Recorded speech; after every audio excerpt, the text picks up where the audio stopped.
When you're at work, it is so necessary to have a piece of paper with all of your patient's information on it. That way, when the doctor comes up to you and says, hey, you have any updates on 204? You actually know the information about the patient that's in 204. This is an example of what my sheet looks like at work. Let me show you how to make it.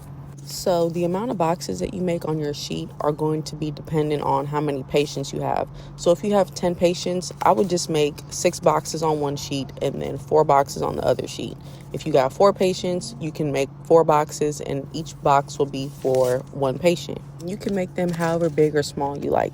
The first thing you're going to write is the patient's name. You can use this for when you're pulling medications. That way you can verify the name, and when you see the patient, you can address them by the last name you have on paper. The next thing you're going to write is the diagnosis or the reason why they're in the hospital. In this case, let's just say the diagnosis is cerebral hemorrhage.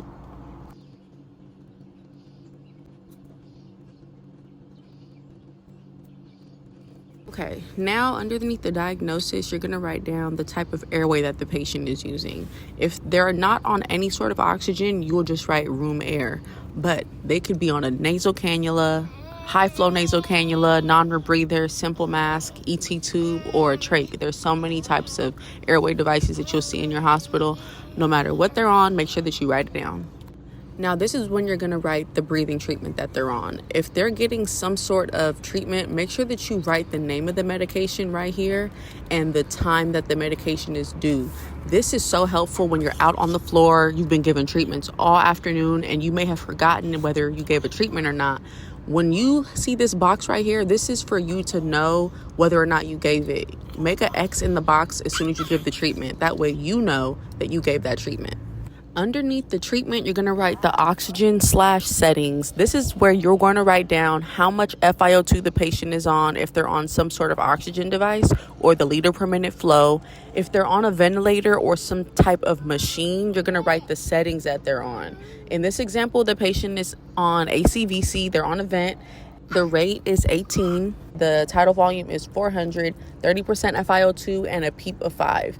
This is so helpful when the doctor comes to you and says, what is the patient on? You have to know off the top of your head what your patient's ventilator or oxygen setting is. If you don't know, they're going to look at you like you're stupid, okay? So trust me. Now, for the patients who are in the ICU, I highly recommend that you write down the latest ABG results. Write down the date that the ABG was done, and then right next to it, just write the pH, write the PaCO2, write the PaO2, and write the bicarb. Knowing the latest ABG really does give you a good picture of what's going on with the patient and why they're on the ventilator settings that they're on. I like to write it down rather than having to go through the chart and click and search. I have it right in front of me. The next thing you're going to write is the latest chest x-ray. So write the date and whatever radiologic findings there were on that chest x-ray.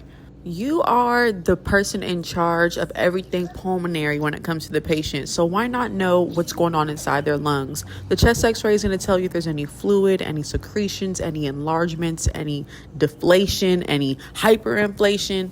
So know what's on that chest x-ray. Next thing that you're going to write is the goal for the patient. Every patient that we see has a goal set. You may not realize it, but it's why we do what we do every day. So if someone was admitted to the hospital and now they're on a ventilator because they can't breathe on their own, our goal is to make sure that they're oxygenating and ventilating efficiently.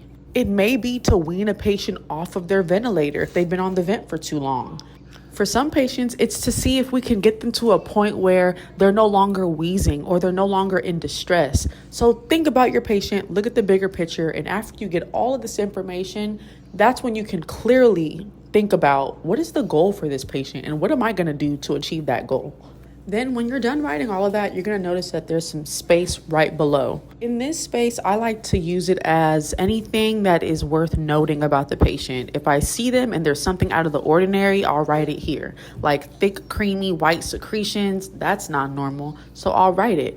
If there's any equipment that I need in the room, I'll write it as a reminder to myself so that when I go to the department, I can just get what I need. You're going to get information thrown at you all day, and no one expects you to remember it off the top of your head. But if you write it down like this, you will be so much more organized. Your day will be so much easier, and nothing can really catch you off guard. Let me know if this works for you.